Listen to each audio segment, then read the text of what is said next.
Week 8 of the Western Ultimate League's 2026 season concludes this afternoon in Burbank, California, as the Los Angeles Astra host the visiting San Diego Superbloom.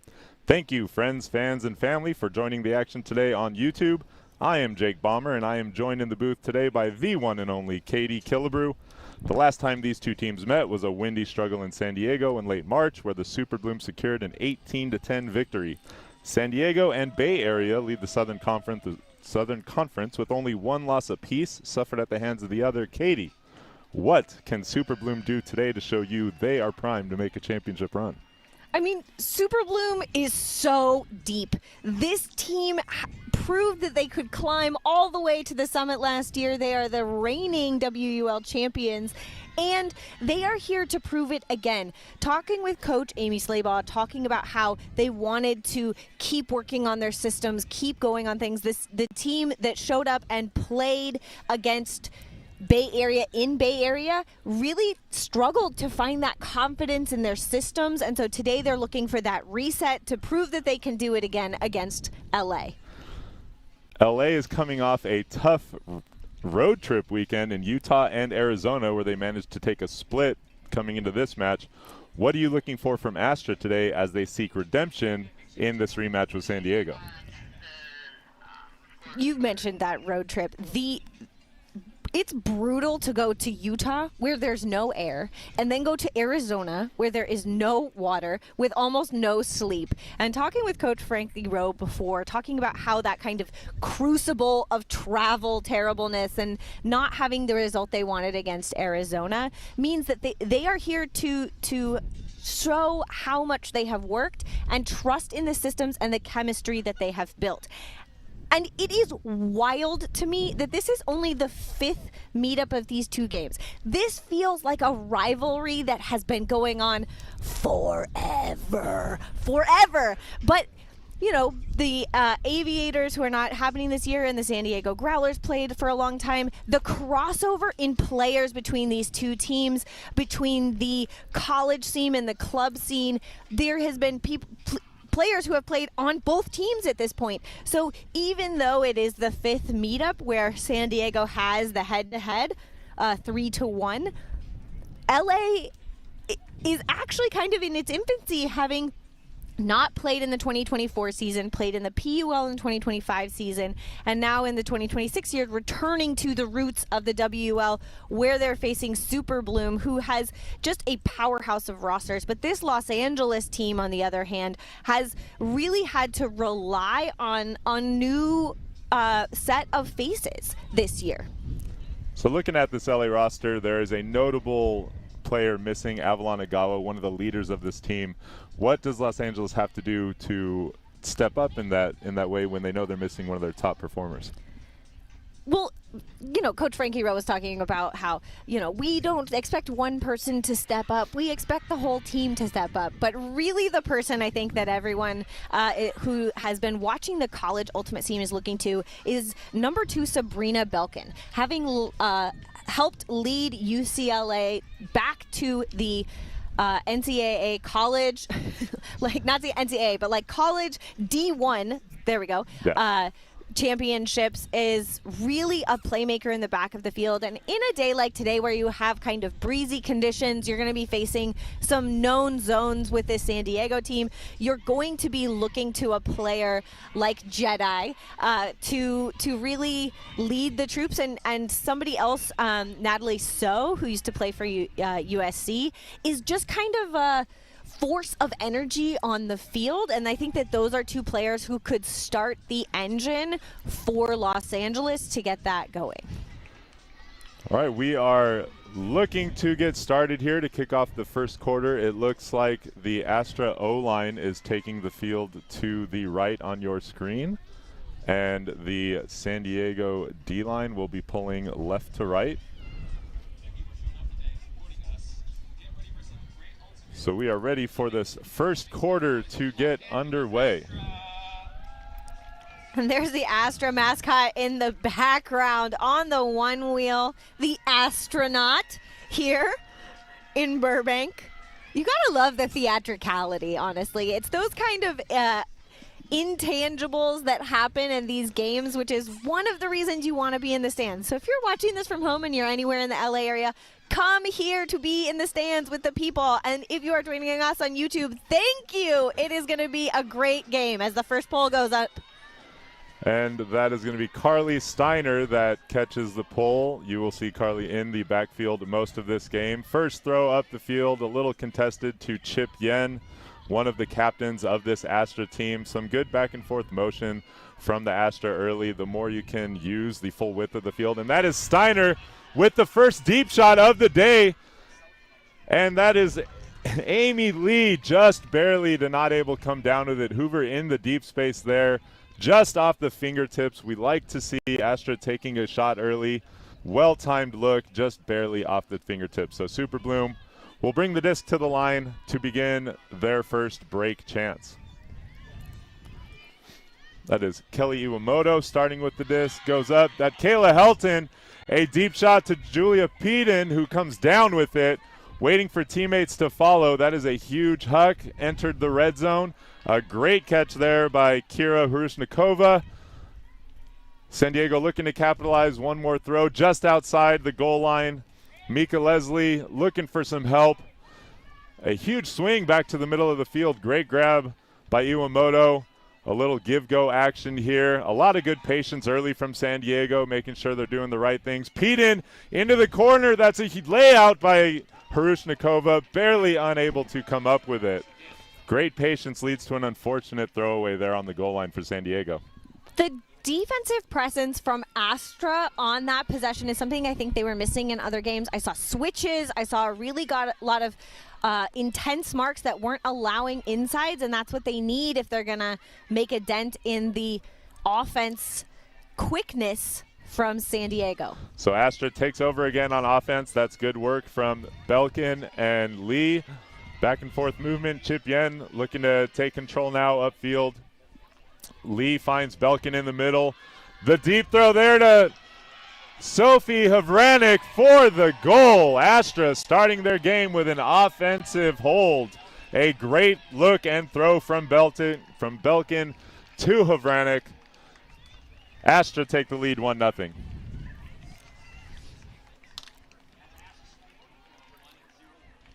Modest celebration and high fives there from Astra. They had that in the first one. This is the dish upfield to Belkin. Belkin putting it out on a line for Havranek, who has beaten Leslie into that space. That leading throw is actually really difficult. The last time Astra played in this stadium, we saw so many throws out the back in that end zone corner. So really excellent weight. You know, when I talk about weight, I mean the force of the disc in distance and the spin of the disc, the control of how the disc flying through the air sits so that it gives time for the receiver to get there. It's a really nuanced and difficult skill that Belkin made look easy peasy. That is Veronica Yee with the pull to get the Astra first defensive point of the game started. Caitlin Weaver with the disc for Super Bloom. Looks around, Hannah Walter also in the backfield, and Cam Helm on the other side. We have a foul call. Looks like it's on the mark. Bella Pearson putting on a tight mark. Cam Helm and Caitlin Weaver work some give-go action. Meredith Bile on the underneath finds Kristen Pojunas. Looks off the deep cut, and an upline cut results in a pick. Yeah, a pick is when a player is trying to play defense on that defender and actually would create a collision with another player. That's allowed in basketball, but not allowed in frisbee. And so it stops play and resets to the thrower. So Pajunas going deep for Caitlin Weaver, the deep target, and Caitlin Weaver makes a perfect read and brings in San Diego's first goal of the game. LA and San Diego each trade off offensive holds. Again, Pajunas with a great shot to Weaver deep to bring the game to 1-1. That was a really quick throw on the restart, and I think that it maybe caught Astra a little bit out of hand, not expecting it to start so fast. And I think that speed on the restart is one of the things that San Diego does really well, not just on this play. And again, chef's kiss of a throw from Pajunas out to Weaver, sitting in that space, would have landed in bounds, really giving the receiver a chance to go get it. But San Diego does a really good job, and this is a line that I think San Diego will try to do this, is they're starting on defense. If they get a turn, they will try to fast break, meaning they will not rest, they will not hesitate for a moment to pick up the disc and go counter punch essentially against the Astra offense. And that's one of the things that's made them so difficult to guard in this league, is their ability for their defensive line to get a block and then chip away yards upfield. Tori Gray with the pull for San Diego. Steiner to Belkin to Steph Pritchard. Chip Yen upfield, looks off the deep cut from Amanda Ring. Engages the handler set. That throw goes up. Natalie So is in the area. Pritchard with a great effort to try to get it, but the disc does fade out of bounds at the goal line. Looked like there were some options that were a little bit too crowded, and a somewhat punt of a huck to try to create an opportunity falls out of bounds. So San Diego will start their defensive opportunity that you just talked about. Some good movement there between Guzman and Stamba. That throw goes up. Sana Marzicki shot. What a grab. Sana Marzicki Shaw in the area, goes up in skies for the huck. Tori Gray. That the receiver just barely not looking for it there. There was a gap to be hit, but Rozicki Shaw was not ready, and the disc flies out the back of the end zone. LA will take over again on offense. There are games where you talk about turnovers and possession of the disc, and San Diego is a team that's actually willing to give up possession a little bit because they are a defensive force. So they've actually pushed LA back, you know, if you think about yardage over the entire possession, because they started further upfield on that initial pull. So they have more yards to try to chunk through to get upfield, and they're really just using that one sideline at the moment. San Diego kind of forcing them.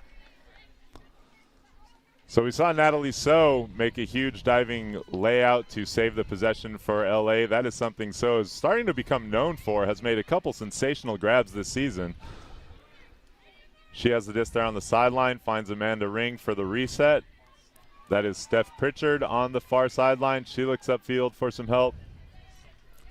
Engages Belkin. High stall count, little lefty inside to no avail. That is swatted down by Jenna Mansfield, though it would have resulted in a turn regardless. But always good to make sure. And San Diego will get started again. Yeah, both of LA's turn have come from being trapped on that sideline, but that was a drop by Abby Schiltz that gives LA a much shorter field with Steiner going to pick up.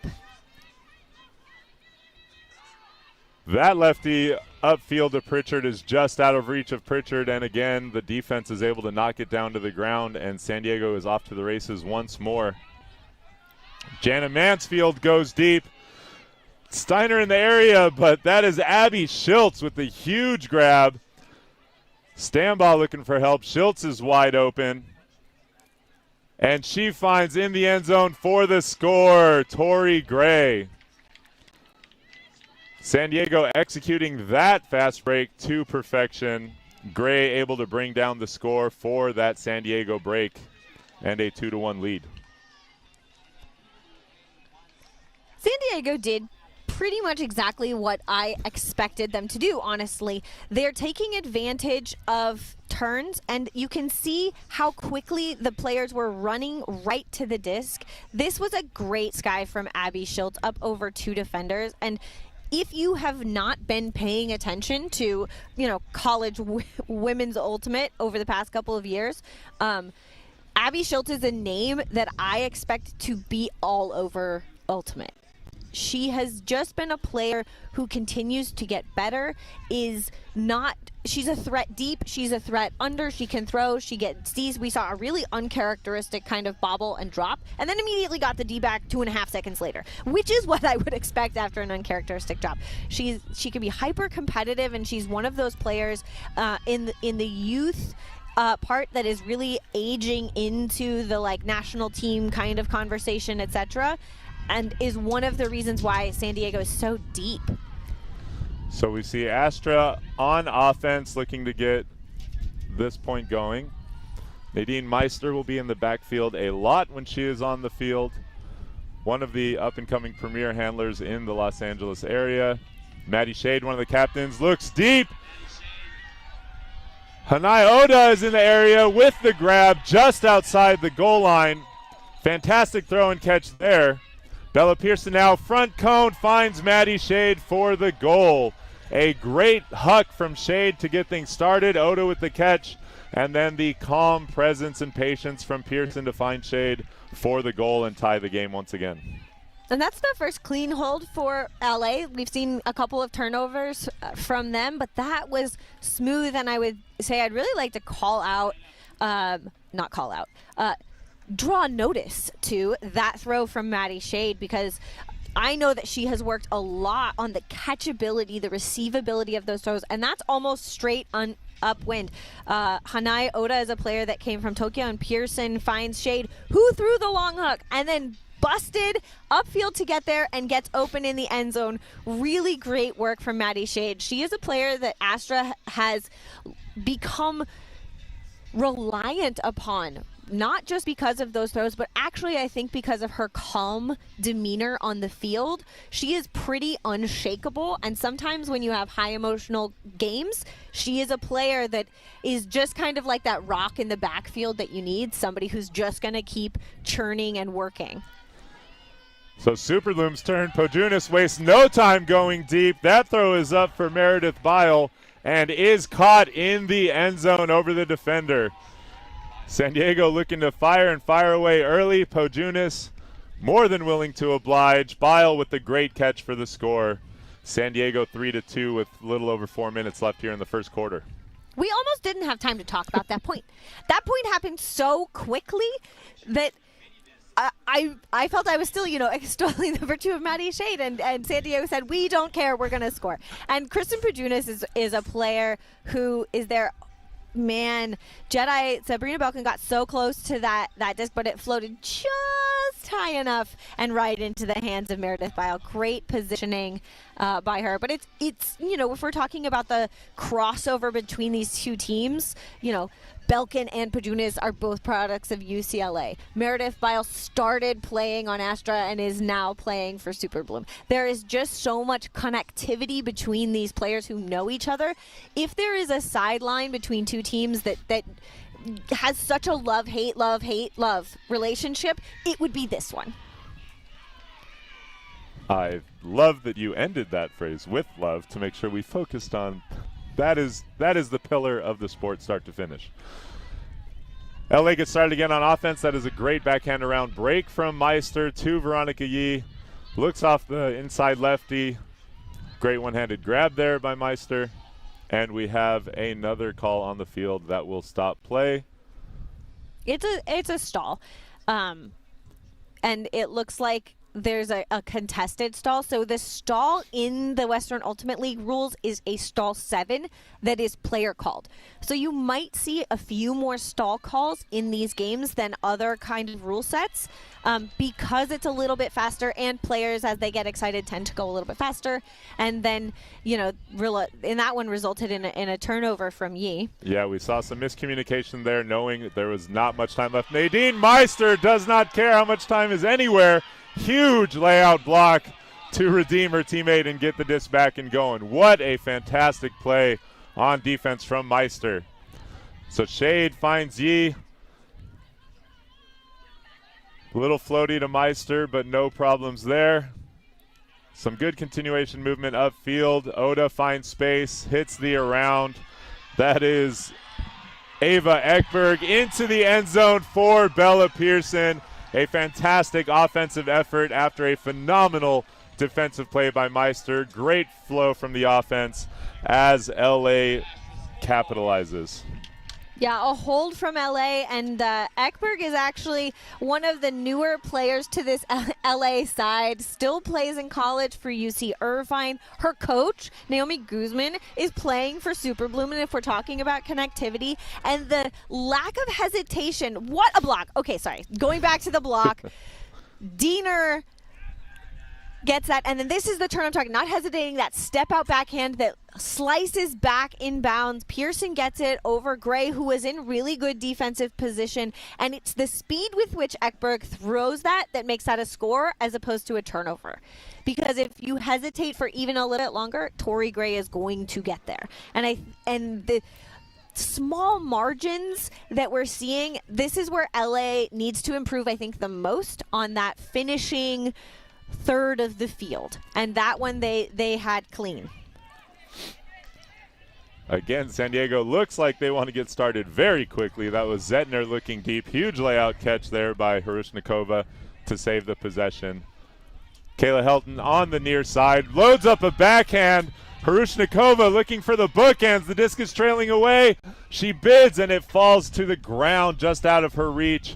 Would have been a phenomenal play there to save the possession early and then grab that catch. San Diego not afraid to find those deep opportunities right now. Astra will take over, looking for their own break opportunity. Steiner brings the disc to the goal line. Yeah, and this is, I think, the first real break opportunity for LA's D-line. And the wind really changed, I think, in the course of that throw even. And you could see the disc kind of accelerating towards that near sideline as the wind picked it up.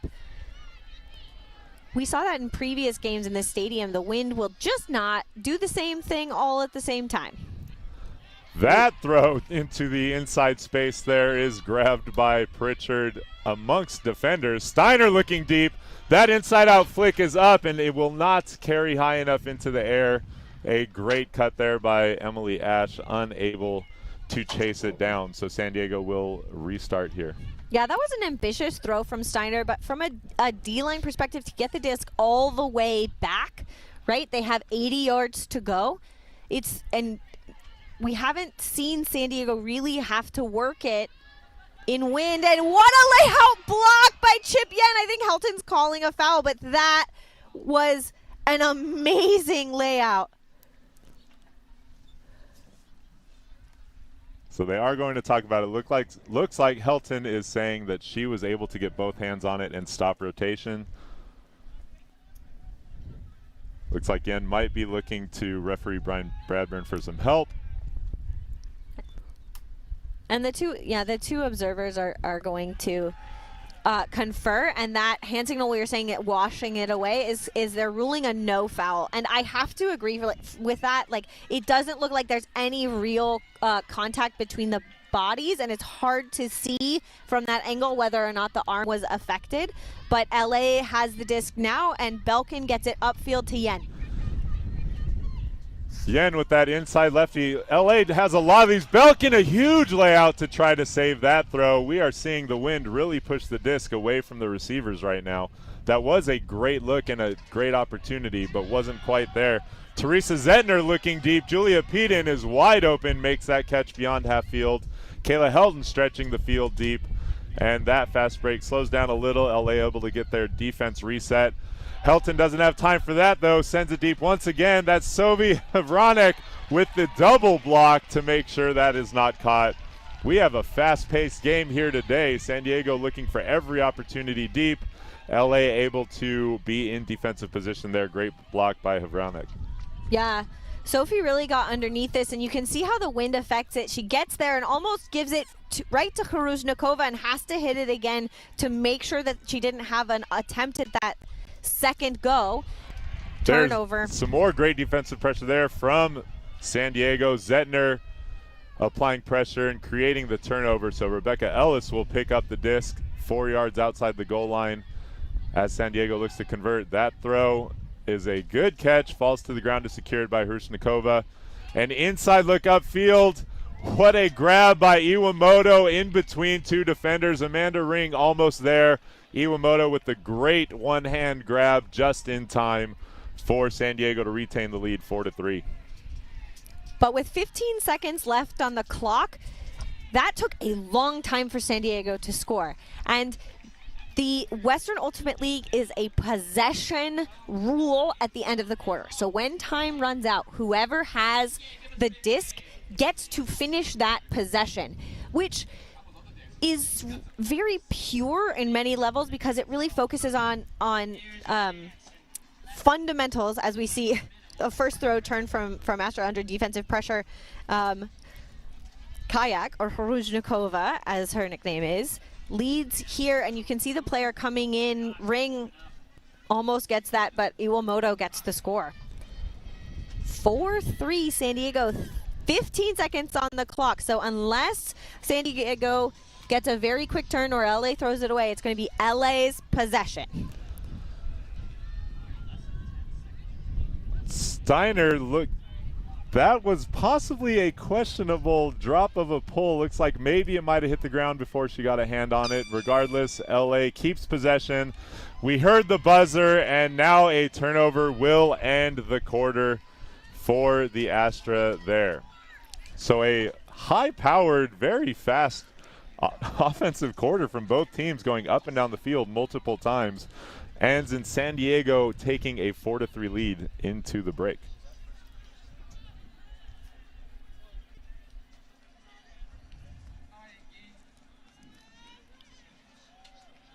I'm just trying to process exactly, you know, what that is.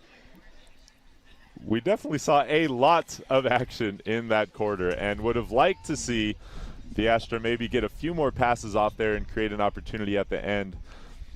Talk to me about what that kind of pressure is at the end of a quarter, when you know if you turn it over you can't get scored on, but you know this is the possession you have. What does that look like? What does that mindset look like for the players on the team with the disc? I think it's different, right? It's different than some of the other rule sets that have preceded it, and I think it's a little bit difficult. It's definitely something that coaches will have want to practice, and I think that you said that when Steiner had that, and was it down, was it not, you could see that there was a level of maybe being a little rattled. Whether I think it bounced first. I don't think it was personally an opportunity of, you know, like trying to get away with something. But when things are that close, and then you're the center handler for that line, that little bit of taking you out of the game puts it there. And honestly, that if that had been 2 seconds the other way, San Diego would have had that possession. And I think when we talk about games coming down to inches, coming down to small moments, that's one of them, right? Holding on to it just long enough. We're going to get another look at it as it looks down. I think was trying to clap it kind of at the ground. That one definitely hits the ground before she gets it, but yeah, still close. Yeah, that near edge on our screen definitely looked like it hit the ground with the back edge towards her hand up. So it did hit the ground right before she got her hand on it. But it's interesting a lot of times. So in that situation, almost all 14 players on the field aren't quite sure what to do. And so that sometimes that works out well for the offense, because the defense is thinking maybe this is our disc. Are we calling? What are we doing? So they're in a state of kind of limbo. And a lot of times the offense is able to take advantage. But offensively too, like you talked about, that kind of uncertainty, hesitation can have an effect there moving into play. So we are about to get started here in the second quarter. San Diego will be starting on the screen on your left. Astra will be pulling, starting on defense to start the second quarter.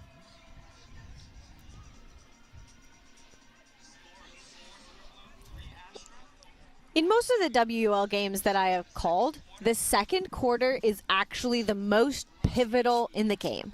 The first quarter is kind of warming up, feeling out the other team. But if somebody is really going to take a chunk of points and get ahead, the second quarter is where it often happens. And so we're going to see, I think, a change from San Diego of some sort, because their coaches like to keep other teams guessing. And Astra is going to have to respond. They're only behind by 1 point at the moment, but that can change really quickly in a league like this. Yeah, so Meredith Bile finds Christian Pajunas, and again, no hesitation to throw it deep to one of the best targets in the game, Kaylin Weaver, going deep for the very quick San Diego Super Bloom score again to start this second quarter.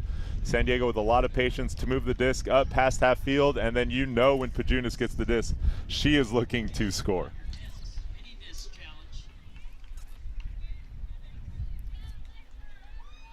seeing the crowd come in. And this little bit of a blustery day. This find to Bile in the middle of the field, you can see how there's Pajunas with the throw, and the edge on the throw where it's going up and over the defender and then back towards the receiver is so advantageous for the offense because it means that only your player can catch it. The challenge with that is putting it on an angle where the wind is not affecting that disc as well. So really well placed by Pajunas. So Los Angeles now on offense. Some handler movement between Steiner and Pritchard goes awry, and Pritchard's throw is unable to be corralled by Steiner. San Diego picks up. Margot Nissen in the backfield gets that offense started. Guzman finds Stambaugh. Some good movement upfield, but the patience to move it around a little bit is huge. Riziki Shaw to Guzman. The inside flick opens up the around throw. Nissen upfield isn't there yet. Some good crossfield movement. Schultz, high release break throw. Very difficult to stop. Riziki Shaw tries to find Schultz in the backfield, and that throw is a little off. Steiner picks up. The fast break does not quite materialize for Los Angeles there, so they'll look to maintain possession. Belkin, Steiner, and Pritchard in the backfield. Chip Yen opens up some space downfield. Havranek underneath. A diving bid there. Not quite in time. Great cut from Amy Lee upfield to create some underneath space and receive the disc. And there is a pick call. As you see all of those players coming through, kind of like the teeth of a comb, the handlers pushing upfield and all of the cutters cutting back, I'm not surprised to see that there was some potential collisions that caused a pick. Some really good pivoting and faking there from Steiner. Moves the defense to open up a throwing lane. Another diving, saving catch by Yen. Steiner gets the around, fakes that around. Not quite enough space there to finish. Yen goes upfield. Steiner loads up the hammer. Finds ring in the back of the end zone. Wasn't quite there, but we heard that buzzer signifying timeout. And it appears that the Los Angeles sideline maybe got that timeout out just in time.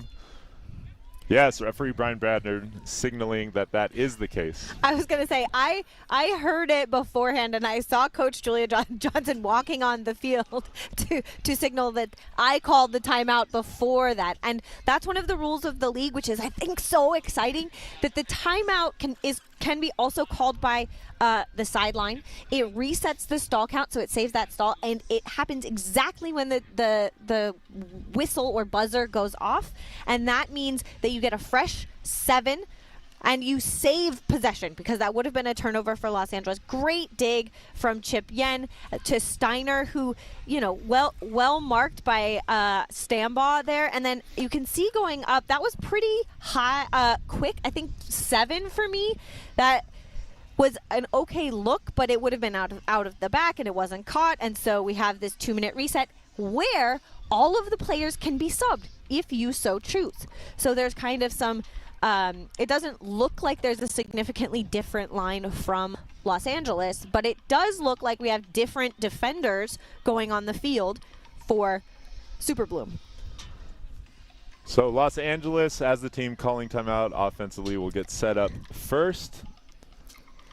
There is a lot of space in the middle of the field for what looks like an ISO for Yen. San Diego now gets to set up their defense how they want. Kayla Helton on the mark. Caitlin Weaver guarding Carly Steiner in the backfield. Pojunas on Yen up front. Yen able to find some space. Belkin clears up line. Some good back and forth movement there from Yen and Steiner. Belkin still trying to find space upfield. She grabs the disc on the far side of the field. And you can see a lot of switching from the Super Bloom players, and that one they just missed over Pajunas' head. The heads-up play from Steiner to really almost braid the cuts together and the awareness in order to get that hold for Los Angeles. So possibly the best timeout call you can make, what would have resulted in a turnover. Instead, you get to settle down and set up the offense you want in your red zone, and Los Angeles is able to capitalize. And you can see where Vendetta is looking at the disc and loses sight of Vendetta or Pajunas behind her. Sometimes the nicknames and the familiarity with people's nicknames as opposed to their official legal names trips me up. But Vendetta, or V, is notorious for using her nickname. Almost no one calls her Kristen. So Nadine Meister will pull the disc for the Astra, and San Diego will begin this offensive point. Kelly Iwamoto centers. Mika Leslie looking for some help from her teammates upfield. Helton recenters to Leslie. Rebecca Ellis looks off the upline cut. Kayla Helton finds space. Back to Ellis. Hrushnikova is there with the open cut, but that disc hits the ground and LA will take over. Maddie Shade on the pickup, attempts to throw to Meister. Teresa Zetner with the run-through block. I saw Teresa Zetner get the D and then run deep, and I just pointed, trying to signal that there was a defender going deep. I'm not quite sure the players on the field can see you, no, unfortunately. The coach in me just cannot not do it. Oh, that is a great saving grab by Mika Leslie. There is a stall call on the far side. Yeah, when you see players doing that pat of the top of the head, that is the hand signal for stall, meaning that they have used those seconds, and it looks like they're going to refer that call to the observer.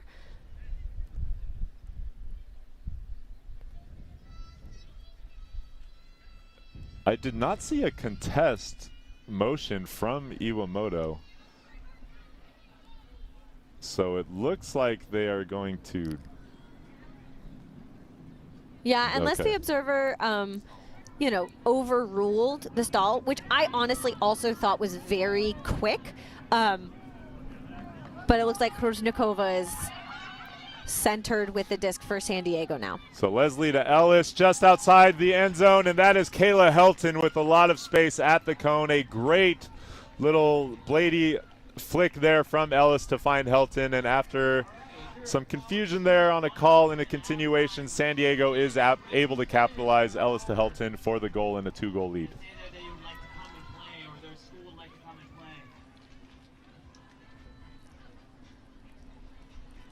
I think that point also illustrates for San Diego how quickly they move the disc laterally. Leslie gets it over to Ellis and then throws wider to Helton, but the disc had started almost on the opposite sideline before when we were talking about that potential stall call that was overruled, and it is that horizontality, if that's a word, that Super Bloom utilizes really well, because when you move the disc laterally across the field, then the angles of all of the defenders are different and suddenly throws open up.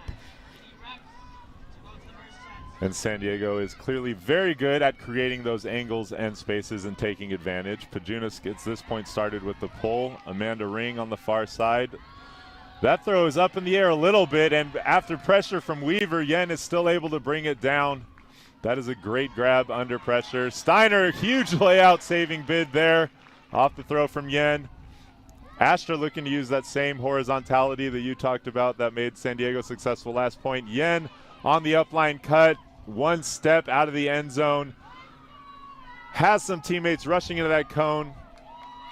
A little over the top throw to Belkin, looks off the front side cut. That throw into space has multiple people going for it, but Mika Leslie is the right person in the right space at the right time there for San Diego. That throw is a little too eager and too high. Belkin defends it, and instantly that throw is just out of reach of Casey Wong. Absolute chaos in this part of the field right now. I feel like somebody just played an Uno reverse card, is basically what just happened. No one ever wants that card played on them. Pajunas looking deep again early. Weaver is wide open. She has help from Danica Howland upfield with only one defender around. Meredith Bile 10 yards out. San Diego looks to get its offense set and patient now. LA will try to set up some good pressure D and create a turnover. Pajunas into the open space. Mika Leslie, huge layout, one-handed grab of the throw. Great look from Pajunas, even better catch from Leslie for the San Diego break and goal. 7-4 Super Bloom halfway through this second quarter. Yeah, and so that would be, I think, what we would refer to as bookends for Leslie, who got the D in the end zone. Then we had that Uno reverse situation where we had a turnover. We'll just forget about that. And then goes all the way to the other end of the field and gets a very nice layout, horizontal grab in the end zone to cement the break for San Diego. San Diego had a lot of players who just, that one was just too far for Casey Wong. And this is the throw from Pajunas inside a laser, and Leslie just picks it out of the air. An absolutely incredible catch there from Leslie. If she doesn't time that right, it's just beyond her, out the back of the end zone, and Pajunas looks silly, honestly. But Mika Leslie read that absolutely perfectly and shows that the depth of San Diego, right, makes a really big difference in those plays. And again, San Diego looking to push the fast break that is working for them so well in this game. So Astra takes over on offense here. Meister and Shade in the backfield. Shade looks to get the around off, wasn't there. Finds it this time with Veronica Yee. Looks like she catches it between her legs. The defender there thinks that it hit the ground before she was able to secure it. They wave it off and just keep play going. Yee with that inside lefty. Shade with power position. Not quite enough space upfield for the continuation deep look. Now Meister is able to find Oda in the middle of the field. She wants some help deep. Doesn't see it there. Two offensive teammates there in the same spot. Shade finds Yee again. Yee the around throw, and that is a huge hand block from Tori Gray. She says no thank you. And San Diego will take over. Naomi Guzman coming to the sideline to pick up the disc. San Diego's defense is really creating problems for the reset of Astra, and over again they're having to kind of do high stall, weird throws, floaty, strange spaces or unpracticed spaces, and then that's what's eventually yielding turnovers. Tori Gray stretching the field deep, and that is caught by Alexandra Stambaugh in the end zone. A great, again, deep look. Not quite a fast break, but San Diego more than willing to look for that end zone from anywhere on the field. A phenomenal throw from Gray right over the defender's head to extend this lead and now double up Astra's score, 8-4 San Diego. And that is how fast San Diego can get breaks. We had been trading, we'd had these long points with possessions. It was a 1-point game at the end of the first quarter, and then suddenly San Diego's doubled up Los Angeles. That's the point block from Gray. Guzman getting it upfield, Gray going the other way. Tori Gray, product out of Carleton. I want to say. I doubted myself as that was coming out of my mouth.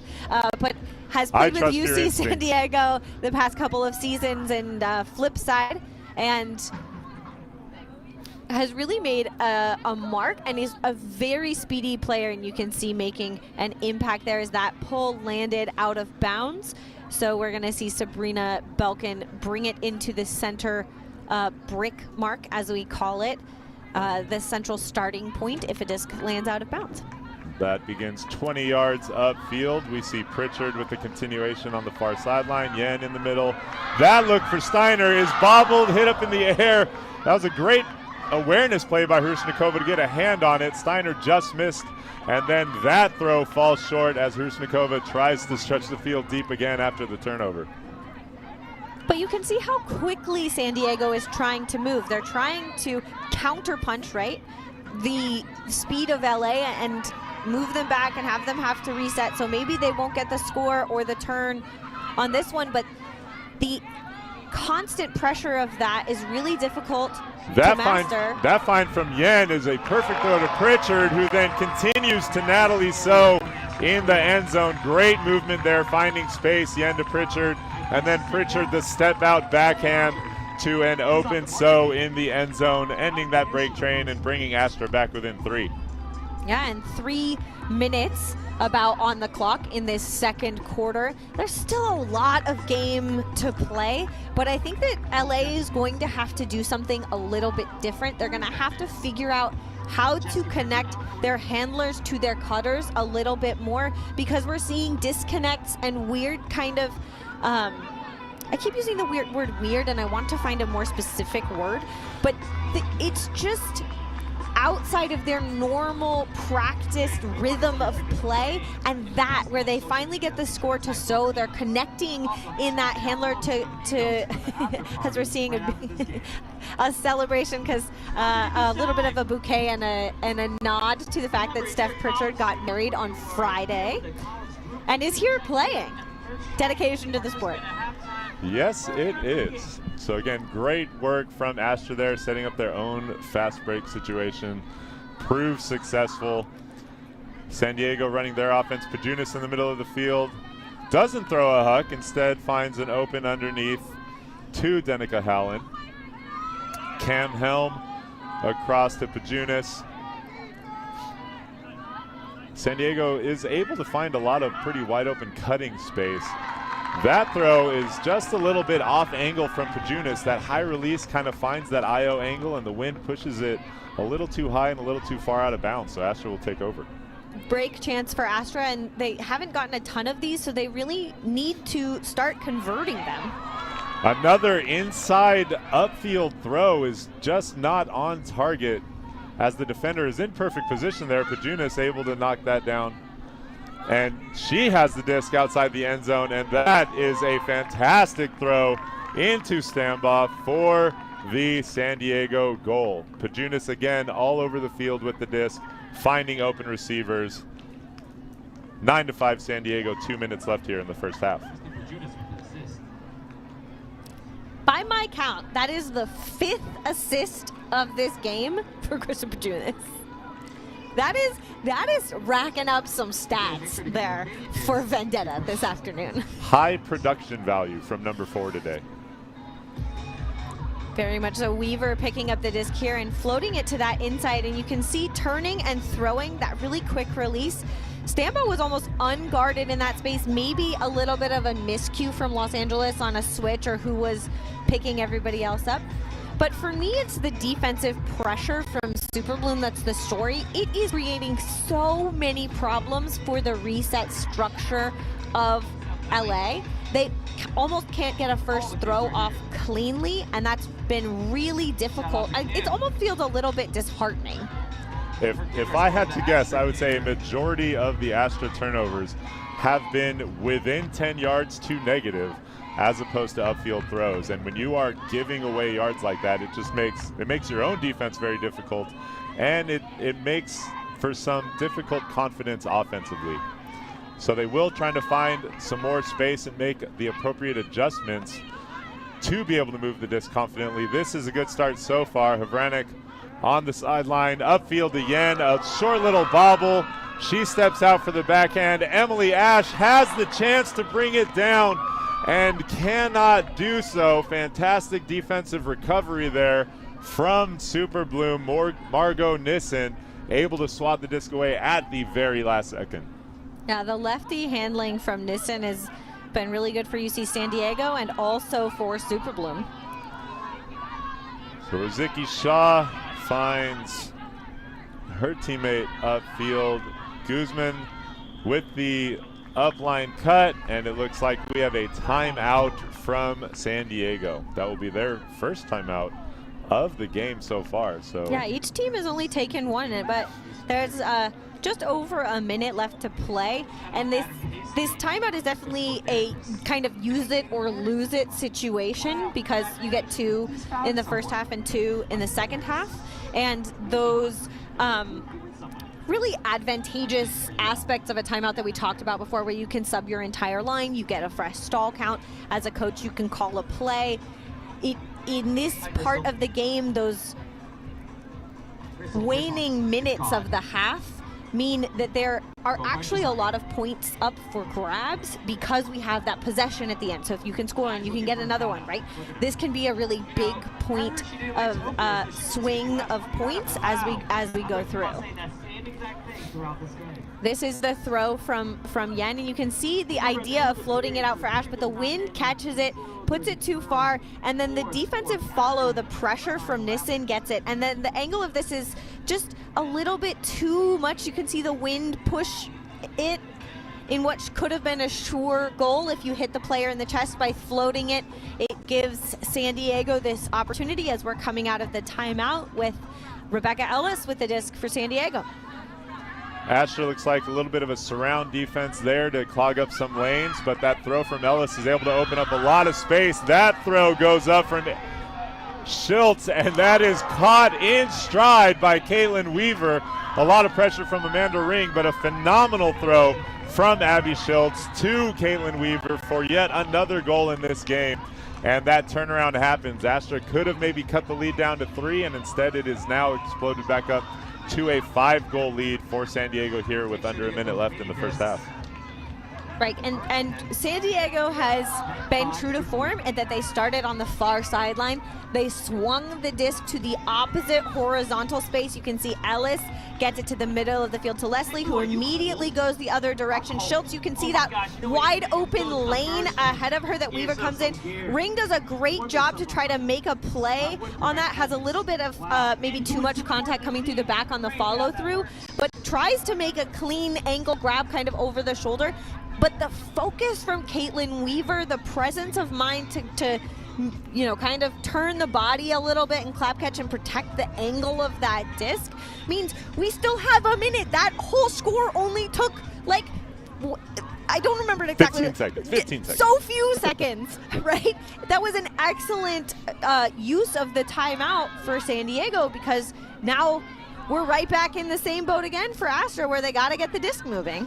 I love the point you made about Weaver. Something that makes receivers so good is knowing when and how to use your body, how to position, how to read how the disc is coming in, and being able to cut off your defender so that they, even if they think they have a chance at it, they maybe don't.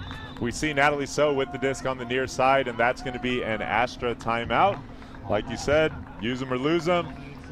With time winding down, this is the perfect time to use their final timeout of the half for LA to get themselves set, create a play, put out the people you want on the field. From a coaching perspective and talking about the gamesmanship, the how you use the rules of the game to your advantage to really, you know, milk all of the potential from those timeouts. We saw exactly how it could be used to its maybe most effective by San Diego before this, and Astra doing the same thing with 28 seconds on the clock.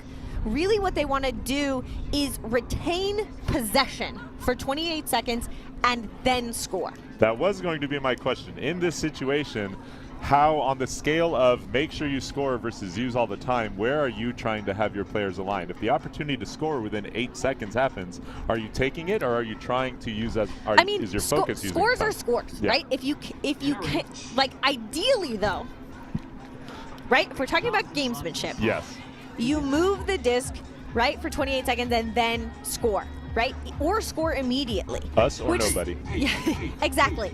But if they turn it over and give San Diego this possession for the end of the game, right, that's what I'm talking about, that big swing of points. Because we started this, right, when it was 9-5, and that would be a 2-point swing in this last, you know, minute and a half, call it.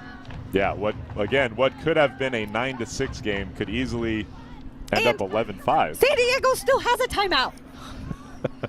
So these last 2 minutes possibly taking longer than the previous 10 of this quarter, depending on how these things work out. So San Diego, again, a lot of pressure in that backfield space. Yeah, and that's a foul, no contest, signaled by Gray, meaning they do not disagree. There's a 4-second result, meaning the cutters get a little bit of an advantage to start moving before the thrower can release. Maddie Shade gets the disc in that power position. Hanai wide open in the middle, down to these last 10 seconds here. Shade finds that open space, and that is caught in the end zone by Malia Smith for the goal. A great find upfield for Shade in power position, and then she is able to look upfield and find the spacing that Smith creates for herself in the end zone, and Astra is able to grab that very valuable goal before the first half expires. 7 seconds remaining in the second period. 7 seconds remain in the half. Oda does a really great job here to find that space, faking, right? We can see the players kind of switching, and then this leading throw to Malia Smith, keeping it in on the field side of the cones. And again, what you brought up earlier, how valuable it is to be the person receiving the disc with power position, eyes upfield, having a plan and instantly stepping out and making that throw. If she waits another second, a better mark is set, a better defensive position is set, that space is tighter. But because she has her eyes upfield on the catch, steps out instantly, throws instantly, that space is there and they're able to create that scoring opportunity. Yeah, and this really is now going to put a lot of pressure on Astra's defensive line because they do not want to let San Diego score again. And if they get a block, they have to get it instantly, essentially, or they have to force a turnover because San Diego has all the time in the world now that that horn has blown. It's possession until the end of the half. And that's Weaver looking deep for Teresa Zentner. That throw is perfectly in stride, and San Diego is able to close out the first half with a fantastic throw. Caitlin Weaver, Teresa Zentner extending that lead to the first half buzzer of 11-6. That is what I'm talking about, the pressure on that LAD line. You have to get a score, and it's almost like they put too much pressure on themselves and got a little bit overhyped and let Teresa Zentner. You cannot let a player like TZ just go into the deep space. She's so aware of the field positioning and space and does such a good job of leading. You can see already has started that deep cut, pushes past, gives a little bit of a stutter step to get a step on ring, and then just with a little cute kick spike and the big lead for Super Bloom going into the half. So San Diego Super Bloom with 11, Los Angeles Astra with 6. We will be right back for more second half action from the Western Ultimate League.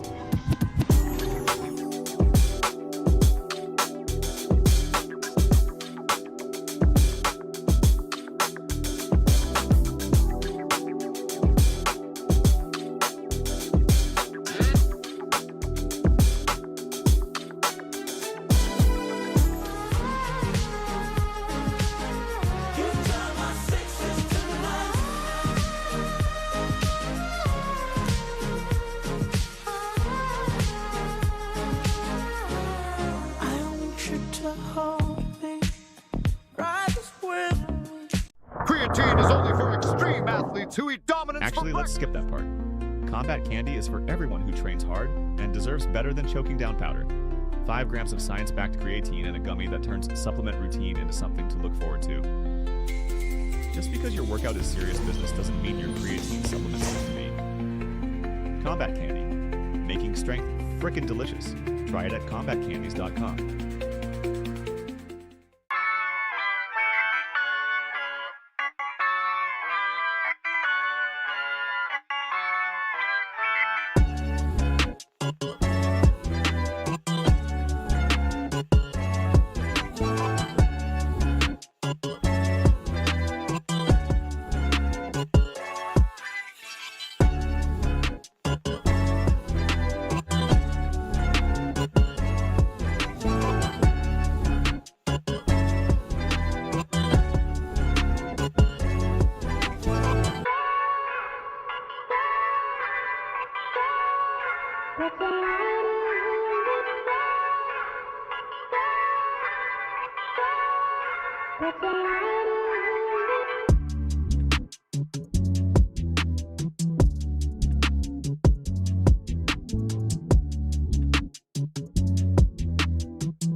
me see you try.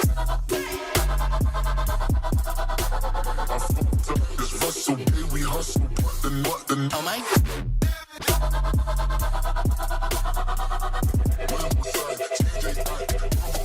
I fucked up this Russell, baby, we hustle, what the oh my.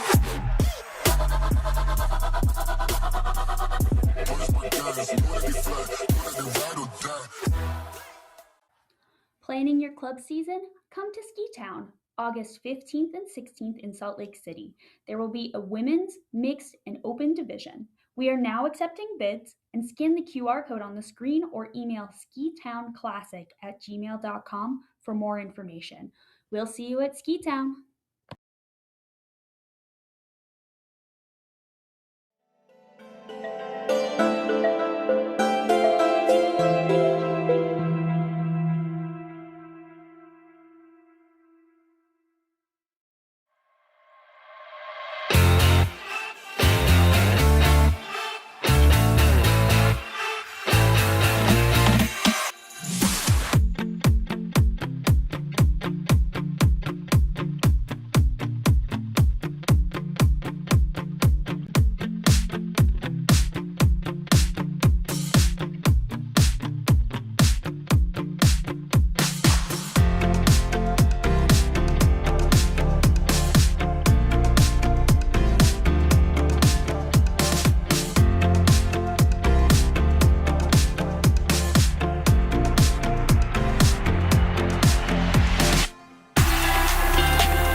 Welcome back to John Burroughs High School in beautiful Burbank, California, where we have a barn burner so far here in the Western Ultimate League.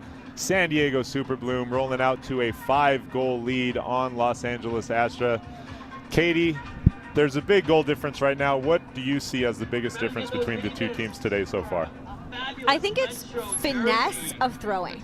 If I had to pinpoint one thing between these two teams, San Diego has throws that are a little bit more crisp with a little bit more edge that are hitting the chest or the space directly in front of the receiver. Astra, on the other hand, has kind of had a little bit more float, a little bit more of like what I would call a saucer pass, that kind of like a UFO floats up and floats back down. And that's yielding some turnovers because it's just not as quick, it's not as crisp, they're not able to get past the defense, they're not able to get in rhythm.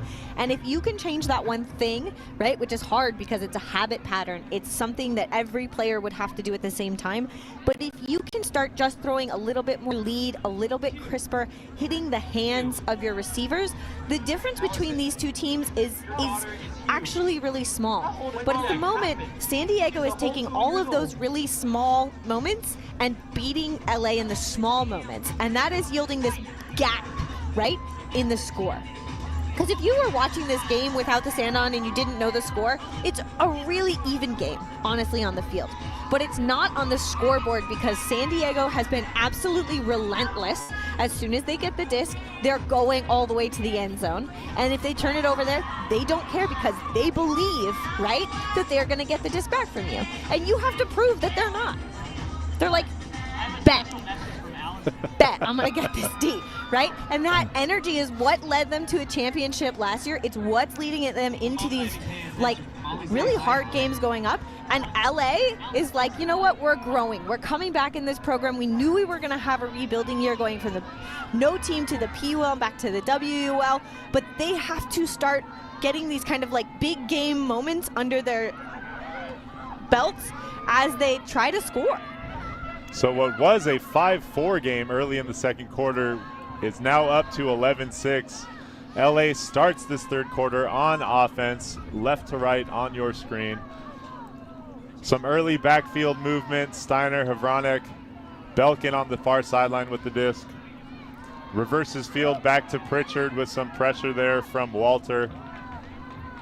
Ring looking for a continuation upfield.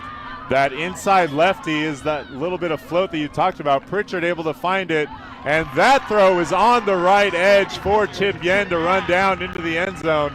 Another assist there from Pritchard. Great movement there from LA, and they start the second half strong. Yeah, clean hold for them in that space, but that throw to Ring right there and then having to reset to Pritchard, that was the first throw that went to a cutter. So they're having to grind with their handlers, and then Yen gets open in that space. And I think that speaks to the game's coaching. I'm going to say that is what speaks to the coaching mentality of San Diego. They are tweaking, talking, moving, trying to, chess play those players into not being effective on the field. And LA, in that instance, proved that even though they couldn't use any of their cutters for the first bit of that point, still scored. And that speaks to the growing confidence for me of Los Angeles. And what the coaches talked about at halftime. Halftime in this game is so important because it's actually a time you get to talk to the team. The points are so fast, you almost don't get a chance any other point of the game. So hopefully that growing confidence translates onto the defensive side as well. San Diego has not looked to just complete a ton of passes so far today. They are trying to find wide open spaces, and that continues here. Guzman into the end zone. A diving grab from Rozicki Shaw. What a fantastic throw. Again, San Diego wastes zero time getting the disc up the field, finding a wide open cutter. Guzman to Rozicki Shaw for the very quick response.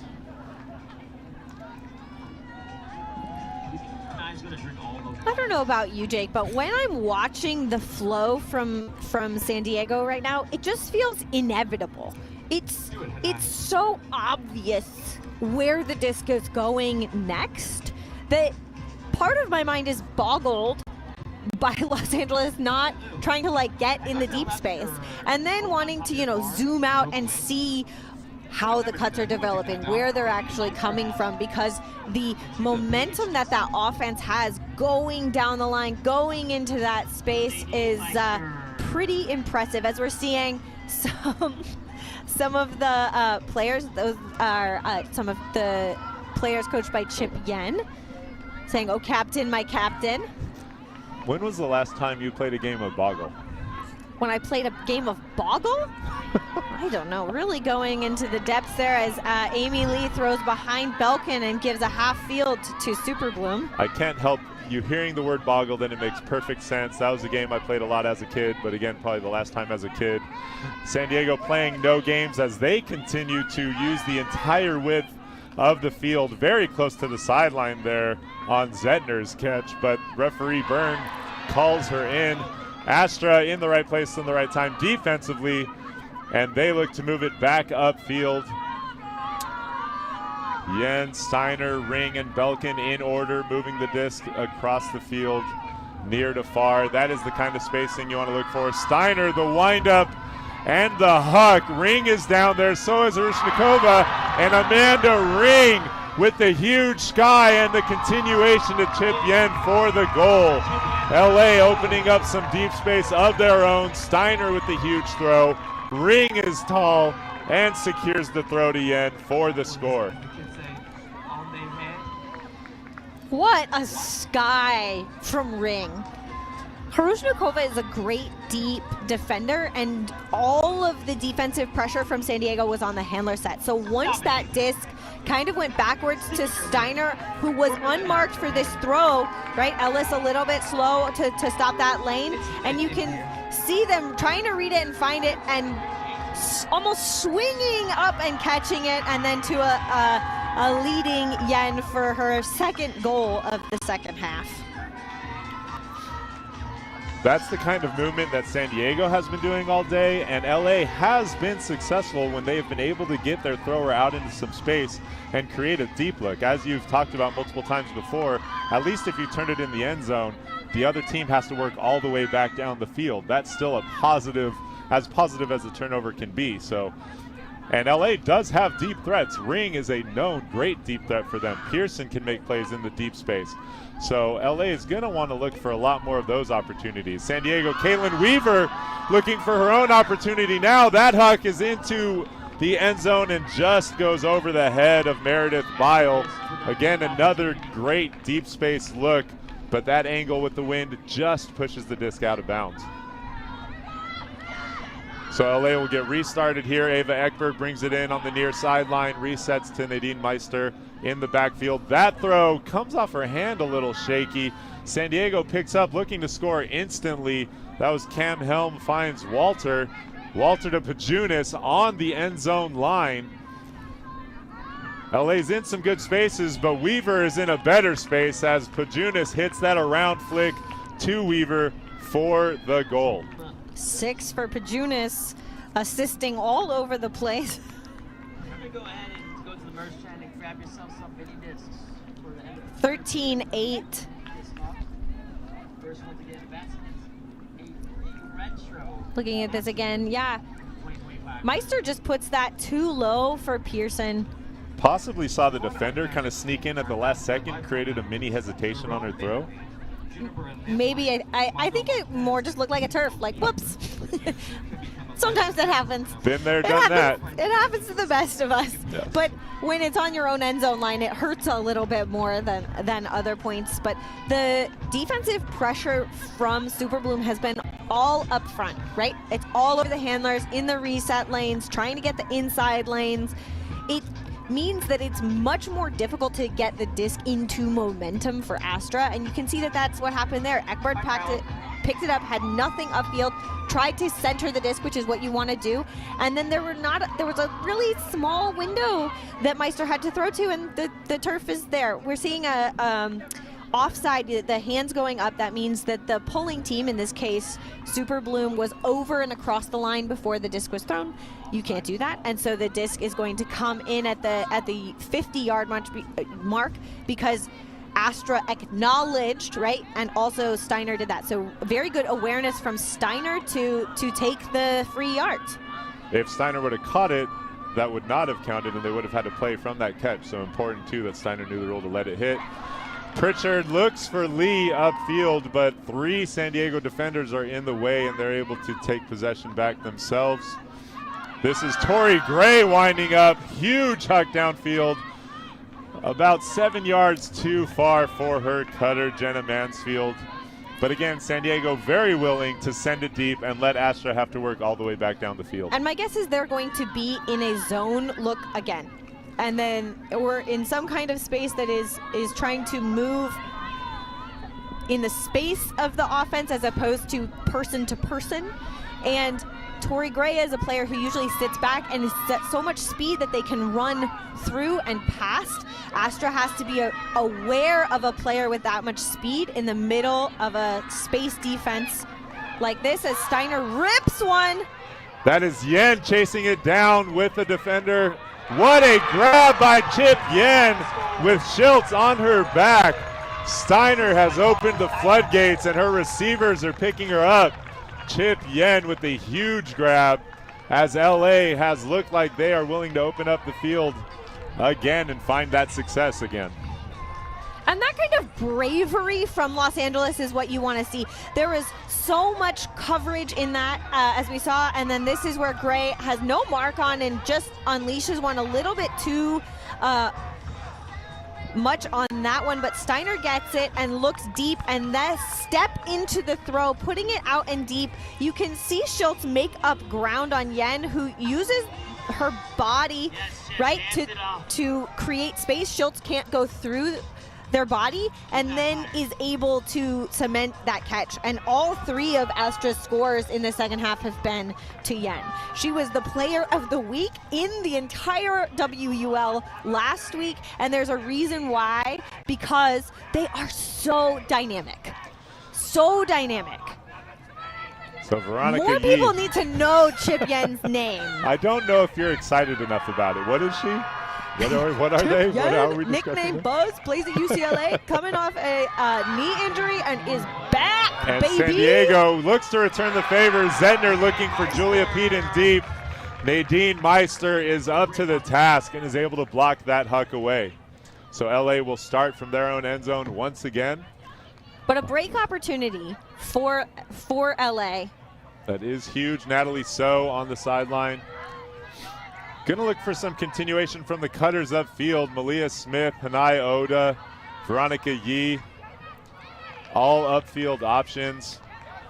That space just isn't quite there in the backfield. That's a good connection to Meister. She's looking deep, but that huck is just gonna be up in the air a little too nose up, and it's going to fade out. Allie Latham made a great deep cut, but that angle was just not quite there for Meister.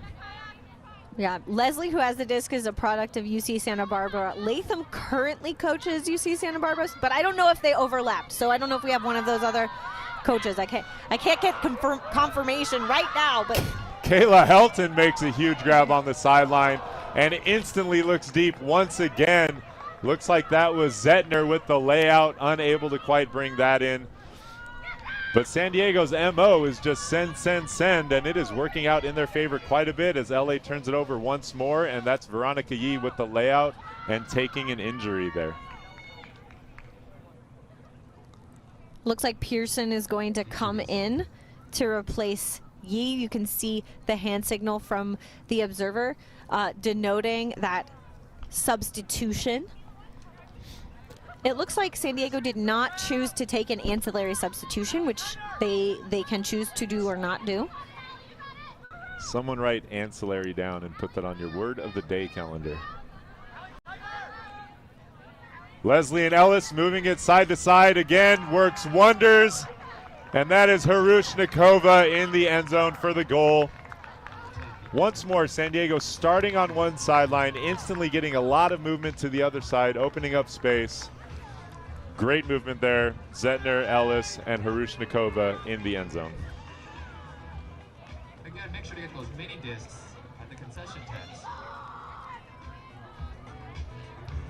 Getting another look at how that goes. That's what we call a give and go from Leslie. Gives the disc to Ellis, goes upfield, and then finds another cutter in Harushnikova, who is also making what we call an up the line cut, which is slightly away from the disc, maybe on like a 45-degree angle, which isn't directly away, too difficult to throw to, isn't horizontal, also can be a little tricky, but makes it easy and obvious for the thrower to put into that space. And that's exactly what San Diego wants to be doing, to make those scores when they're in momentum easy and obvious next steps.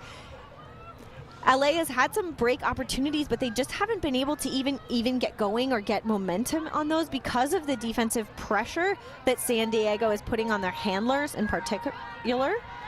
And it looks like San Diego is again using that little zone sag type of look to clog some upfield space and make LA have to do a lot of work in the backfield. We see Steiner, Belkin, Pritchard all getting a lot of touches here. Yen, the first upfield touch.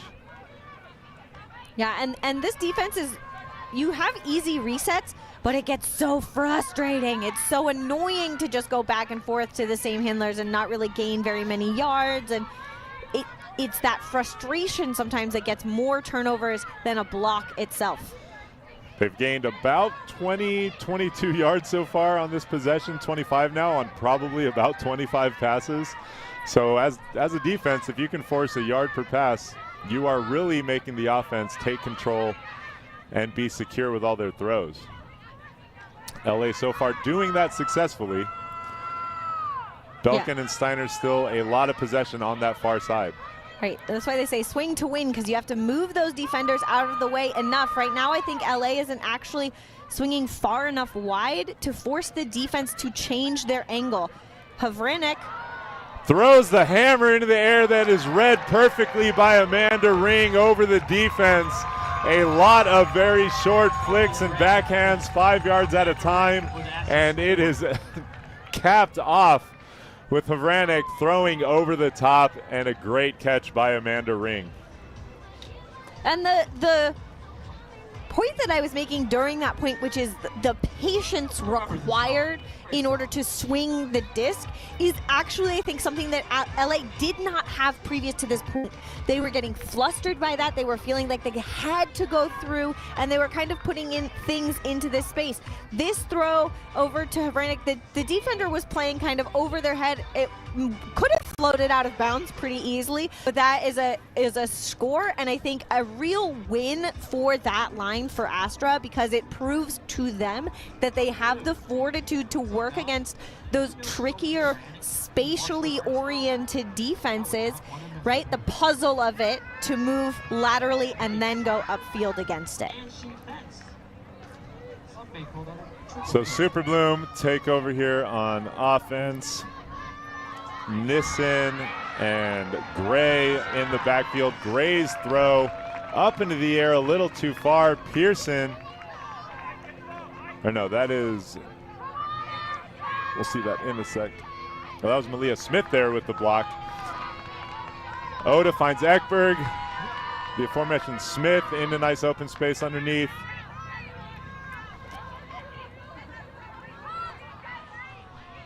Meister looks for a reset, finds Ekberg. Good outside fake, moving her mark. Miscommunication in the backfield and another negative turnover for the Astra. Guzman picks up, looks for a deep shot. San Diego still looking to capitalize very quickly. Astra able to recover on defense. San Diego will settle into their end zone offensive set. That throw goes into the end zone, just out of reach of Rozicki Shaw. And Yi makes sure that it's there. Good to see Yi back on the field after leaving with an injury a couple of points ago. Meister picks up and initiates. That throw is going deep. Pearson goes up and makes the grab in front of their defender. Just past midfield. Wants some help. Meister struggling back there, is able to finally get open on Gray. Looks downfield, and there is a pick call in that cutting space.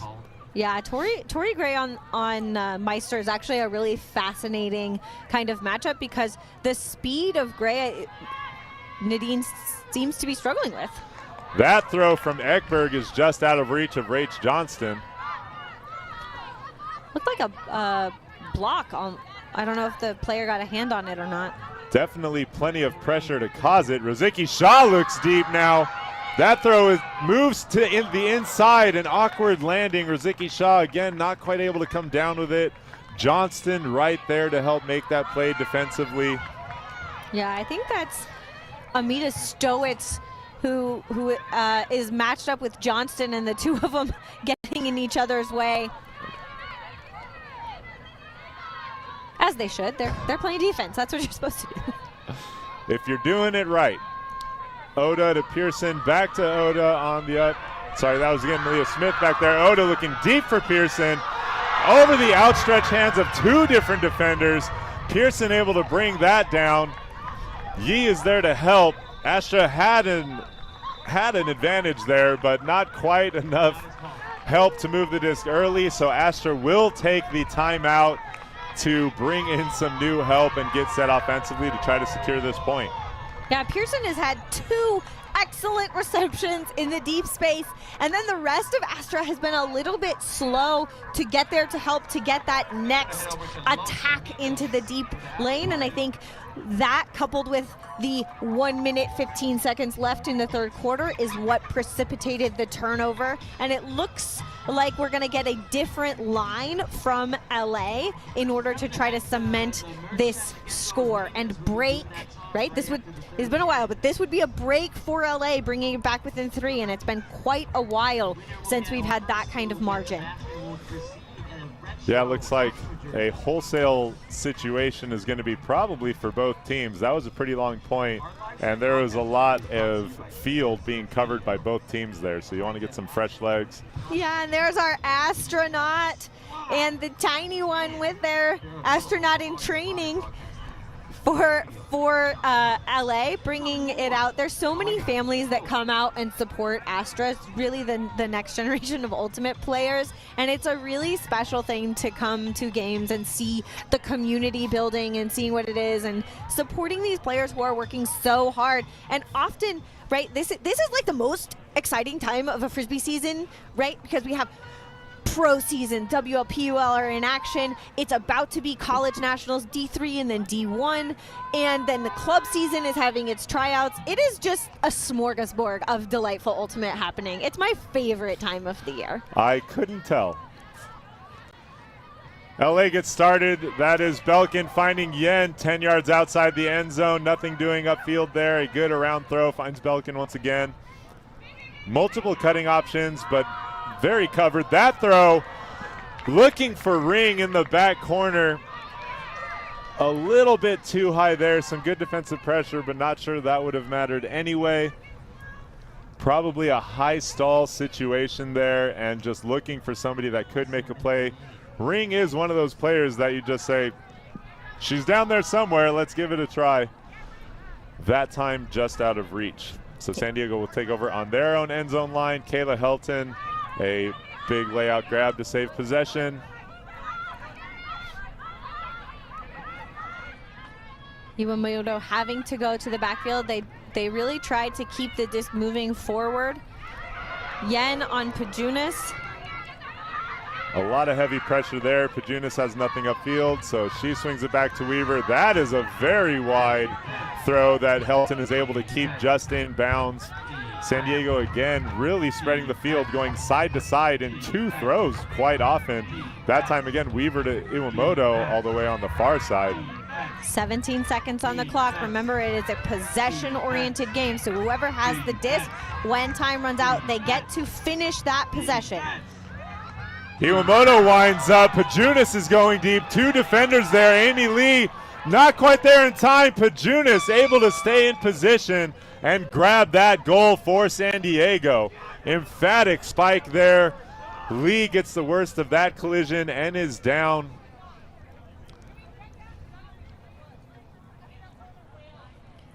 I feel like I heard the horn after the score was caught, but I don't know if more time is going to be on the clock or if that was the end of that possession. That was a great reception by Kristen Pajunas. Lee trying to make a play and coming up empty-handed. This is dishing upfield. Iwamoto goes upfield, and then Pajunas there with the two defenders. There's not much time remaining to get those mini discs. What? It looks like There is 1 second on the clock. Yes, they have put 1 second on the clock, so this will be another one of those situations where Astra is either going to score or the quarter will end. We did see Lee walk off under her own power, so that is a great sign. After a phenomenal effort from the help side, you do want to see your defense aware enough in those situations to provide help from the cold cutters to be that over-the-top help. But Pajunas able to find the right angle and use her body to make that catch. And that was, well, they still have a second, and this is point. That was almost perfect clock management from San Diego. So the pull goes off. Astra will gather. That is a fantastic pull that puts Astra within 10 yards of their own end zone. We have not seen many pulls be that good today, or of that high quality, I should say. And so that is really going to be helpful for San Diego as they try to finish this quarter strong. Astra, some good movement. That's Natalie So into the middle, Malia Smith, Ekberg, Shade. Good secure movement so far. They've already reached midfield. Another inside lefty look. So looks to continue upfield. Greta Becker in that deep field space. That is up to Becker. Pearson's there, and Pajunas comes flying through to get the huge block. Possibly a call on the play. A lot of bodies, a lot of contact. Discussions happening. Ideally, in a situation where you're seeing players like that, you want to see a verticality. You want to see players come up, and you can see Pajunas come in towards both players, and I think couldn't have made that play without creating contact. Helton also made a great play, but the angle that Pajunas is coming in on is creating, in my opinion, a little bit of dangerous contact, because I think would not have been able to stop momentum, to avoid contact. That rule is in place to provide as much safety to the players as possible.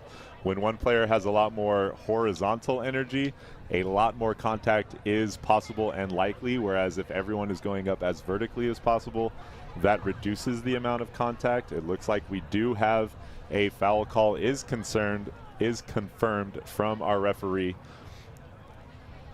Yeah, looking at it again, you can see Pearson go up and then get hit. I think because the hand was right there, you can't call that disc uncatchable, and there was certainly contact that created an untenable situation. So Pearson will pick up the disc and start play, and that throw in the inside space to Veronica Yee. Astra is able to capitalize on that call. Great find from Pearson to Yee to close out the quarter with very important momentum for them. Pearson again restarting, doesn't need to rely on resetting, finds Yee wide open upfield. And that's going to take us into a break between the third and the fourth, but don't go anywhere. This game has so much more to play.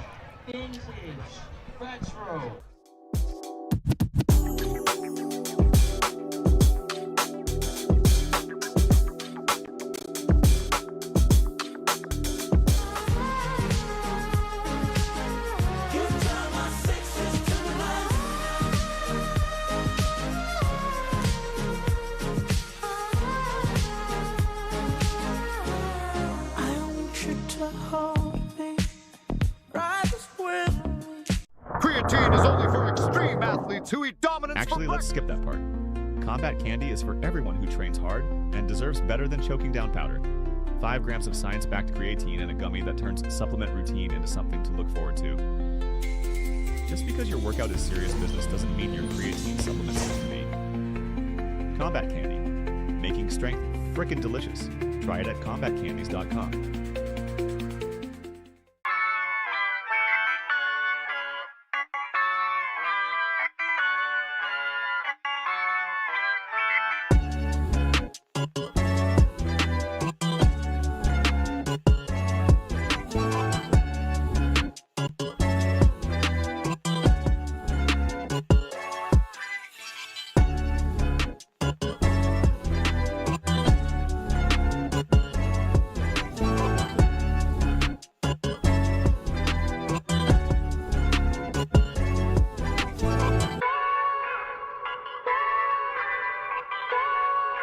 Nice!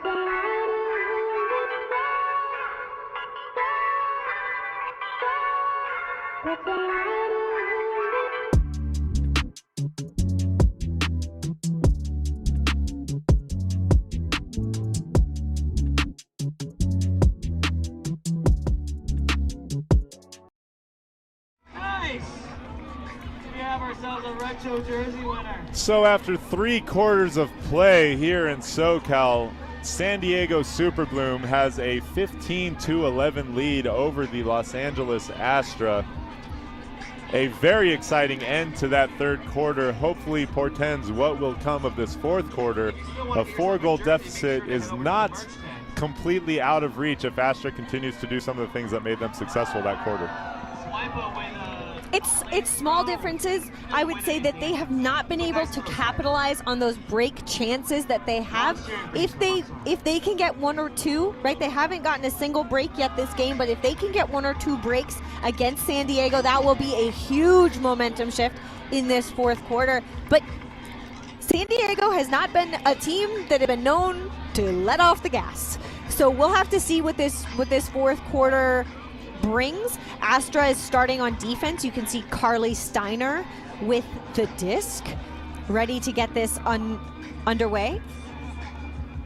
So the pull goes off. Superbloom will start this fourth quarter on offense. Astra won that third quarter 5-4, so they will look to build on that confidence and continue some momentum there. San Diego has not looked to hold on to the disc very long. Kayla Helton more than willing to put the disc deep.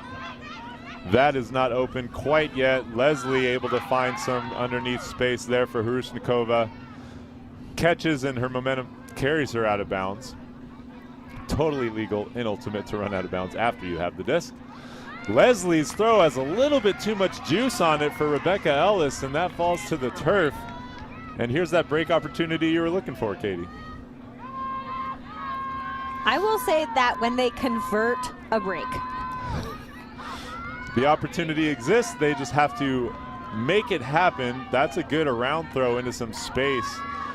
And now Yen looks upfield briefly, re-engages. Vranek back to Yen. Has a deep cutter there in Casey Wong. Not quite open, but finds that's a remarkable inside throw there from Yen. Steiner cuts upfield, has some power position, looks off the deep continuation. Some real good ball security so far for Astra.